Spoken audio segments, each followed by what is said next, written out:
The story is, of course, there's no room for complacency because any incident at a large nuclear power plant is serious. But from what we can see, the Russian forces didn't try to destroy the power plant. Their interest was to control it.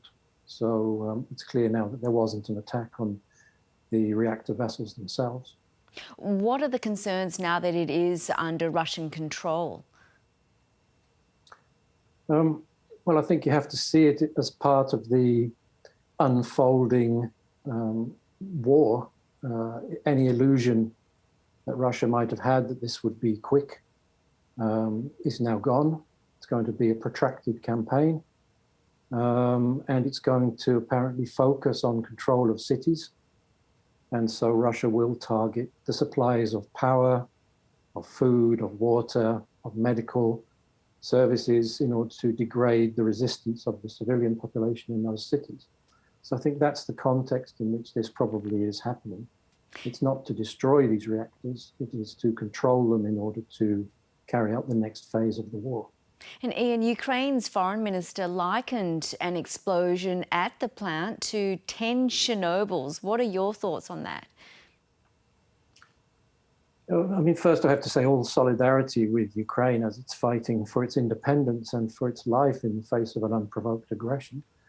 And so it's understandable that the special impact that the word nuclear has would be used to raise the sense of international alarm in order to generate more support for Ukraine. I think that's perfectly understandable.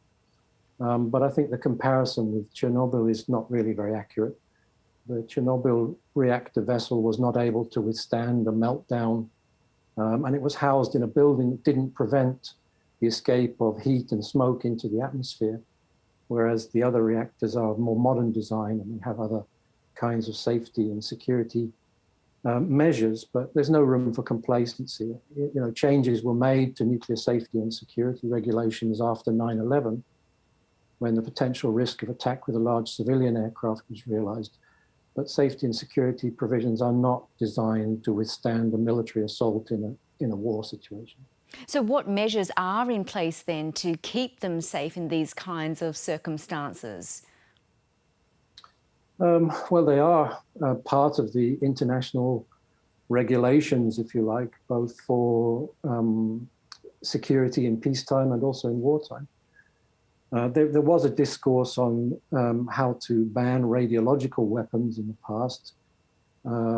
And I think it's basically focused on counterterrorism and how to keep dangerous materials out of the wrong hands, because radiological weapons are not frankly regarded as very useful battlefield weapons. But in international humanitarian law, there is a prohibition on attacks directed at nuclear electrical generating facilities. Those are categorized as installations that could be specially dangerous for civilians. And so attacking them is a war crime. There are sort of difficulties around the edges of that. You know, in 1981, an Iraqi reactor was destroyed by Israel, but the argument used was that it was not a civilian installation. It was part of a clandestine nuclear weapons program. So it's kind of at the edges of the regulations, but a deliberate attack on an installation is a war crime. What more can the international community do to ensure its safety isn't compromised? Of course, it's part of the more general attempt to organize international pressure to end the fighting. The priority for the international community is to stop the aggression, reverse it, and then help Ukraine to rebuild. So I think this is part of that more general effort that the international community has to mount. And just finally, Ian, is this a game changer in Russia's war against Ukraine, taking control of this nuclear power plant? Not this individual incident, but I think it's becoming clear now that, as I said earlier, this quick victory is not going to be achieved, and they're looking at a slow strangulation of Ukraine. So I think this is just going to be one part of a long campaign to target the infrastructure that can degrade civilian resistance.